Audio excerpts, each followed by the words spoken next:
Good afternoon. I'm Gregory Allen, the director of the Wadhwani Center for AI and Advanced Technologies here at CSIS. Today we've got a terrific event with Luca de Angelis, who's the Director General for Emerging Technology at the Ministry of Enterprises and Made in Italy of the Italian government. Luca de Angelis, thank you so much for being here at CSIS. Hi, Greg. Thank you so much for having me.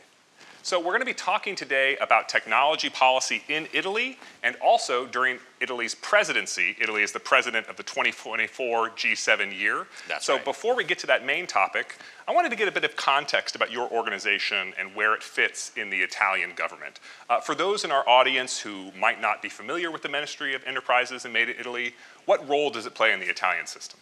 So thank you, Greg, for the question. The Ministry of Enterprises is basically what many other countries call the Ministry of Business, the Ministry of Industry, and so on and so forth. It basically deals with all things business, be that regulation, be that incentives, be that just coordination overall. So that's what it does. Great. And then within your ministry, your office was only just recently established. So what inspired the government to create it, and what problem was it created to solve? Well, so the idea of creating a dedicated unit to emerging technology has been brewing in the government for some time, mostly because when you don't have a dedicated unit, emerging technologies may be the second, the third, the fourth, the fifth, the 14th priority, not because of any intentionality in it, but just because the way things work in government. And so the idea has been to create a dedicated unit within the Ministry of Enterprises, de facto having a more traditional industrial policy unit that focuses on what the traditional industries would want to do, and then a specifically dedicated unit on emerging technologies that has the duty to do industrial policies ranging anything from chips to AI, quantum to biotech, new energies to raw materials and advanced materials. But before I finish, just one, I think, thing of note is important here. It will not just work on the next big thing, but in actually making sure that the next big things emerge in Italy as a result of this unit. Otherwise, you're always playing catch up, basically. That's great. So not just a what's big now, but what's on the horizon and what does Italy need to do? Correct. That's great. To make ecosystems emerge. And you're the first head of this new office, is that right? That is correct. Oh, that's very exciting for you. So we'll talk a little bit more about what your office is up to in Italy in a moment. But first, let's talk about the G7. So this is a big year. Italy is hosting as president, and Prime Minister Meloni has said that AI is one of her top priorities for the G7. So there's many conversations going on at various international organizations, the OECD, the UN, the AI Safety Summit in the UK, just to name a few. But why is the work of the G7 in particular important this year? Well, I think the work of the G7 is important because of two reasons. One, it continues on an excellent work done by Japan in the previous presidency when it comes to AI governance, and that work should be built upon. And it's something that we are very thankful to the Japanese presidency for, and we do think we shouldn't have that legacy go to waste, but work with them to continue working on this topic. And secondly, because AI is very central. It is very central in two ways. Again, one, because we understand even more vividly, I think, we're all becoming aware of the risks associated to AI in a very vivid way. We're getting the first deployments, the first real understanding of how it affects the news cycle, and so on and so forth. So it's becoming very vivid, and that has a real policy impact. The second, though, is there's a mounting conversation, equally potent, I think, on the good use of AI and how good it can be for growth, and how not to miss what AI may mean for growth itself. And so the reason why we think it's important to bring it in the G7 is continue working on this bifurcated approach to AI. So both on the one hand, the governance approach, which the Prime Minister's office is leading very well when it comes to the Italian G7 presidency, but also the growth part of that. And I think that in our mind, the big item here is understanding how to increase AI dissemination. Mm-hmm. So to make sure that we can remove the barriers for AI adoption where it makes sense in a safe way, for companies, they may otherwise be left behind, or countries, they may otherwise be left behind. And for example, take the complexion of the Italian economy, which is similar somehow to some German parts of German economy or parts of the Japanese economy, which have a lot of SMEs or other like smaller companies that wouldn't have otherwise access to AI. Not having access to these kind of technology is an impediment towards growth. And I think this is, from where we stand as Italy, I think it is very important because when you miss out on a technology, as we may have done in the 90s and 95s or 2000s, then you have growing divergences within your own economy and has a real impact on wages and growth. So I think having a conversation there in this nature is really important. So you're focusing on both the risks of AI that are worth mitigating through regulation or through other mechanisms, but then also the opportunities that are worth seizing. Correct. For the benefit of the economy and society. And it sounds like this sort of is in line with your remit, the remit of your office in the ministry, right? It has both the regulatory function and the promotion function. Is that correct? In a way, yes, although I'm a part of the G7 effort, of course, but yes, so the parts I am responsible for and I'm helping, I think part of the mandate of the Director General is really that, to understand how enabling technologies can really enable growth. Otherwise, we risk of missing out on all these opportunities, as you said. That's great. And can we talk a little bit about the machinery of the G7? Because I think a lot of folks just see the Leaders Summit and the statements that come out of the Leaders Summit and the famous photo of all the presidents and prime ministers in a row. But this is a whole year, a whole calendar worth of events in which AI will play an important role. So can you just help us a little understand sort of what are the various ministerial meetings that will occur where AI will play part of the agenda? Well, so just for everybody's information, of course there is a G7 leaders track, is where the main leaders of the G7 discuss and come out with a communique or an outcome which is shared among all of them. But also most ministers would have their own G7, like a defense ministry, a justice ministry, a culture ministry, a science and technology ministry, under which you have working groups that actually the action officer level, the staff officer level. Exactly, staff officer that bring forward the work. And I think AI is one of the priorities of the G7 presidency. I know we are discussing that. I think that the leaders will probably discuss that on the outcomes of what we said. But in general, it's disseminated, I think, throughout as any other transversal topics that usually G7s have. Yeah, and the ministerial meetings that you and your colleagues in the Undersecretary's office are going to take place when? March. Okay, great. So not too distant future. Not too distant. That's very close.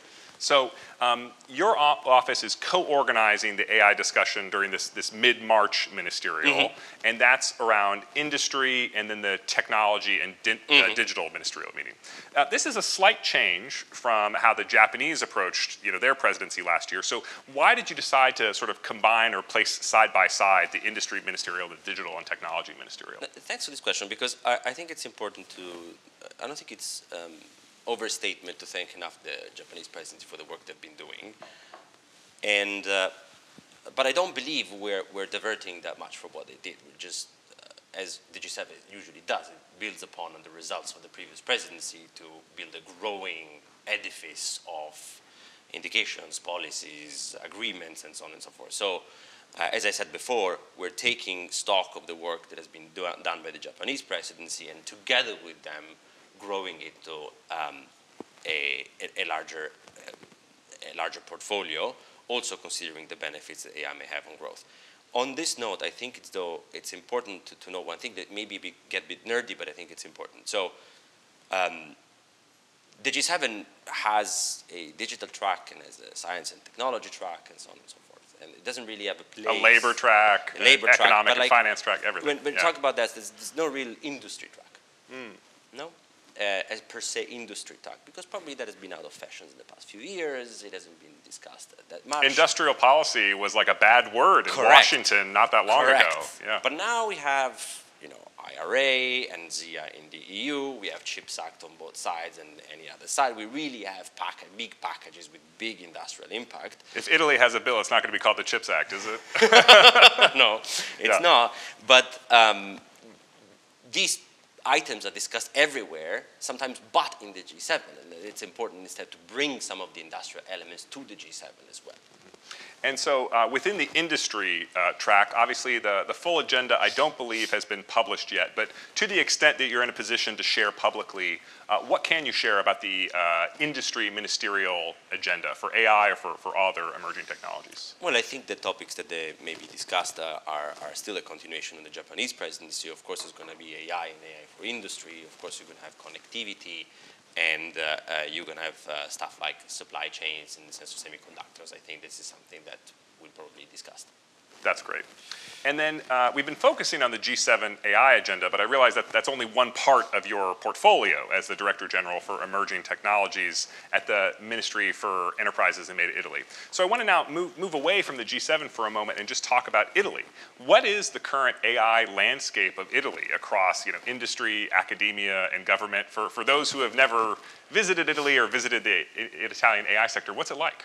Well, so thank you for asking. I don't think it's as bad as we think it is, to be honest.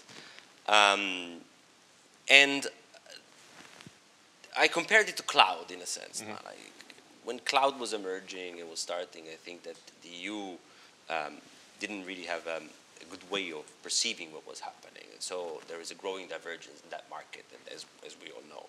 But when it comes to the AI instead, it's a bit different. So we are there. So we understand what's going on.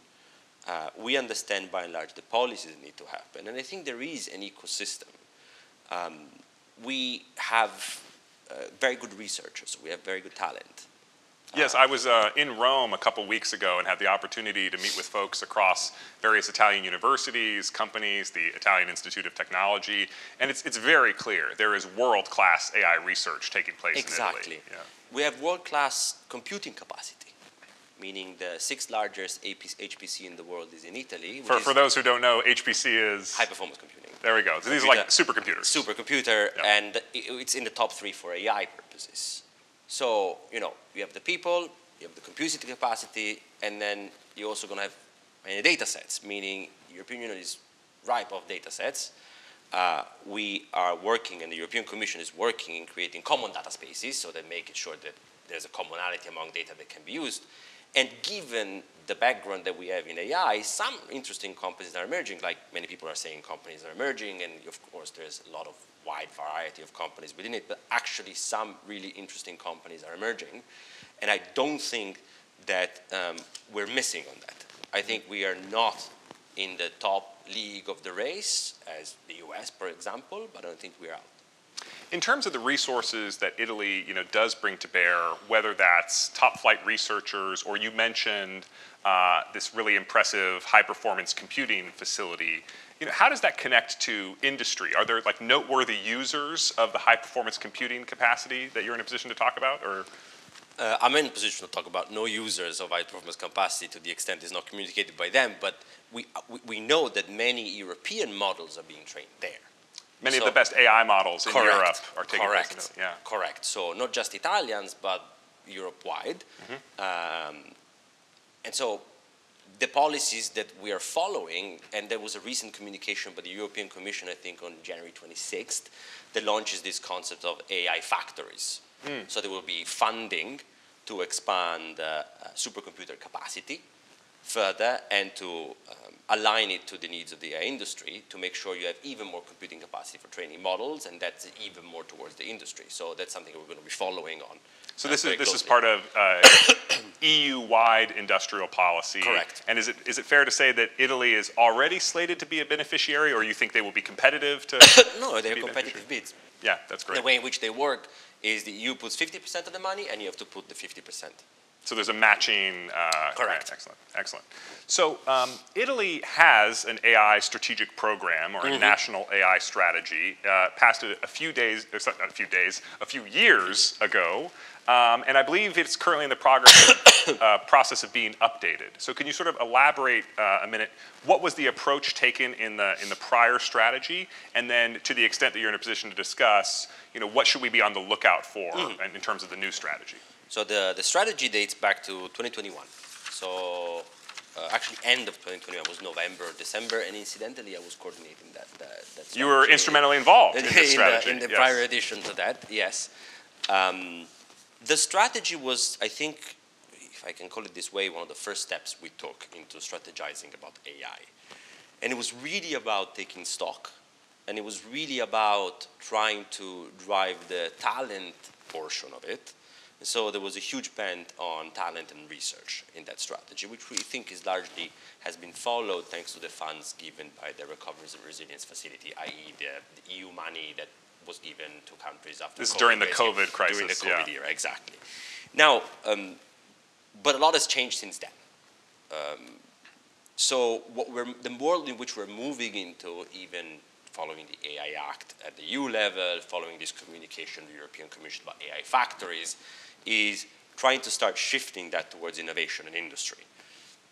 So a strategy is there and is under review, but also would like to point out, and this has been publicly said already, that we are working at the piece of legislation on emerging technologies as one of those pieces of legislation connected to the budget law. Every year the budget law has pieces of legislation connected to it that is going to focus on emerging technologies in this fashion, in this way, like trying to promote more innovation in industry in what we deem are critical technologies, such as AI.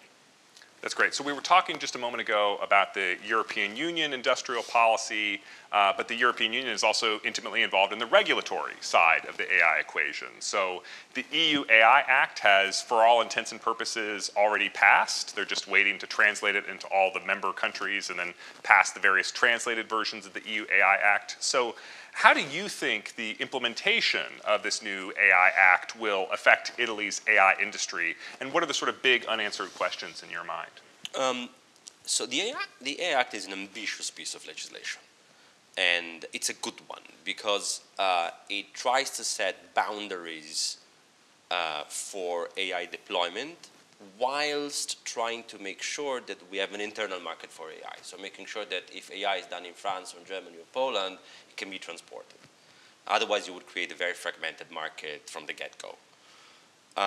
This is one of the criticisms of GDPR that the authors of the AI Act had sort of cited is they're trying to make a common market, but it's not actually enough of a common market. The fragmentation is still a barrier to industrial adoption. It's always tough in the EU, but I think the Act clearly goes in the right direction. Of course, the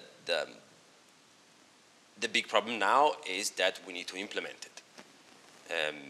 And the implementation is an uncharted territory for an uncharted technology. So I sympathize with the EU legislator because they're trying to do something that nobody's ever done before. And so there will be a moment in which implementing this may result in some confusion, some delays, some discussions. I think it's normal, and I think we should expect that because the material is really, really tough. But I think the interesting bit is that the works begins now when the AI is beginning as well. So by the time the EU will have figured out how to make sure that AI can be well regulated whilst making sure AI deployment is also ensured, I think we'll be in a very good position competitively, i.e. we may be a bit slower at the beginning from competition because people don't really understand what's going on, but once we unlock that, then of course we're going to have like a very clear level playing field which can make us actually competitive vis-a-vis other places where this may not have been done and you actually face the risk and see the risks. Now, of course, the job is on all of us bureaucrats to make sure that in the implementation we uphold the act and we make it as smooth as possible. I think we should be all very careful to do that, but I think it's a good challenge to have. And then your ministry, is it sort of clear what role it has in implementing the EU AI Act? Because I know that there are some aspects of the EU AI Act that are handled at the Commission level. For example, foundation models, the sort of large language models exemplified by ChatGPT or Mistral. Those are going to be regulated specifically by the European Commission AI office. But then the member countries also have regulatory responsibilities for so-called high-risk AI systems. Is it sort of clear what role your ministry will have in that equation? Now every member state will have to nominate these national authorities. And I think every country is in the process of really understanding the regulation and making sure they make smart choices about who the regulatory bodies will be. Because obviously you have a notifying authority and authority which you have to notify whether you hire risk or not and how to deal with that. And then of course you have a market authority as well. And so making sure they're in the right places, I think, is something that every member state is thinking about now. That's great. So we've been focusing mostly on AI, but that's only one of the technologies that fall under your portfolio. So now let's shift to semiconductors and quantum computing. Beginning with semiconductors, what is the current state of the Italian semiconductor industry? What role does it play in global supply chains, both as a supplier and as a customer? So I think the Italian semiconductor ecosystem is our best kept secret in a way. No, but jokes aside, I think I'm always surprised by when I discuss semiconductors with other partners, how little is known about the Italian semiconductor ecosystem.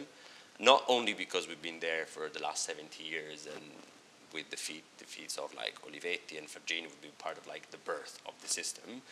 But we still host the largest manufacturer of semiconductors by revenue in Europe.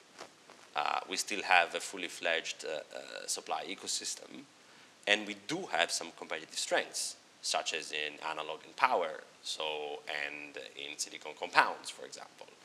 So it's where basically what adheres to the industrial European ecosystem, so industrial, automotive, IoT. So that's where we actually have a competitive edge. And in some of these areas, they're expected to grow massively. Correct. Power semiconductors in particular, because of electric vehicles, Correct. because of the updates to the grid. This is like a pretty good niche to occupy. No, it is. Yeah. Right now, it feels like it's the only one that the market is pricing, whereas everybody is being a bit punished because of like a market correction. And we'll see how long that lasts. But so far, being in auto and power and through the electrification has been like a good deal. So are there any other major semiconductor industry trends that you're paying attention to, other than the rise of power semiconductors, that, how will they affect Italy? Well, Greg, if you think about the three big technological trends in semiconductors, i.e. Making chips smaller, making chips on different materials, and increasing performance through the way you package them, so these are the three big trends for performance. Italy is really focusing on, one, the materials, and two, the way in which you package chips. These are, in our way, the ways in which make sense for us to compete and to be cost effective while doing so. I mean, I think I would add to what you said is also the design aspect, right? Correct. Because complex packaging might also include a complex design. And is this another area where Italy has some strength? Italy does have a strength in design, and it's where the government is investing a lot. Oh, interesting. We created a dedicated design foundation, which is a unique institution in Europe, which is called CHIPSIT as an acronym. And the foundation will be focused solely on making sure that we collect all the design experience we have in chips, we put it in one single place, and then single place becomes, we hope, one of the European pivots in research when it comes to design. So you're trying to create this, genuine center of mass, center of excellence around design. That's interesting. So what are the, in addition to creating this new center, what are the major levers of industrial policy that you have available to you as you think about the semiconductor industry of Italy? So we have some policies when it comes to research and development, actually the majority of them, and then some of them to incentivize manufacturing, as any other country has. When it comes to R&D, we're really trying to shift the level of R&D in the country, focusing a lot on design through the foundation, but also a dedicated R&D tax credit we instituted last year, which also applies to equipment. We are focusing on research again on silicon compounds, so new materials, through proponing a Weinbang-up pilot line together with other European partners like Sweden or Poland. And then we made use of the European projects of common interest, the IPCIs, which is an R&D framework for the country. And of course, we have the manufacturing incentives. And this program is right now just short of 7 billion euros. So real money. Not small. It's almost as big as the funds invested in automotive. Which now, you said 7 billion euros over how many years? A decade, let's say. Yeah. Okay. More or less, depending on the program. Like, I'm shifting programs, but yes, by and large, a decade. A decade. That's great. Okay, we've neglected an area that I know that you care a lot about, which is quantum technology. So, what is Italy, currently playing a role as in the quantum technology field, and then what are you hoping to accomplish? So, as you well know, quantum is a lot different from what we've been discussing, AI. Much more early stage. Much more early stage. So, the country had been investing in quantum thanks to the RRF money, so the COVID pandemic fund we discussed earlier, but a lot on the research side. So trying to make sure that we study and research on all the four main technologies that quantum now has. Right now, we have to basically start accompanying that towards industry. So the idea is technology isn't there yet, but use cases can be, in a way, sort of start to be designed. And we want to understand how to shift the technology from the pure research to the industry, how long will it take, how much that will take, and what actual policies that will take. And that reasoning is part of that piece of legislation on emerging technology that I will discuss to you about before. So this is basically the direction we're taking. So your office is quite young, but you've got a very full plate. Yes. We're really delighted that you decided to take time to come to Washington, D.C. and to spend time with us here at CSIS. So Luca de Angelis, thank you so much. No, thank you, Greg, for having us. Yeah. Thank you so much. Thank you. Thanks. And this concludes our event, and thank you so much for watching. That was great. Thank you. Thank you. And now you got to do it again.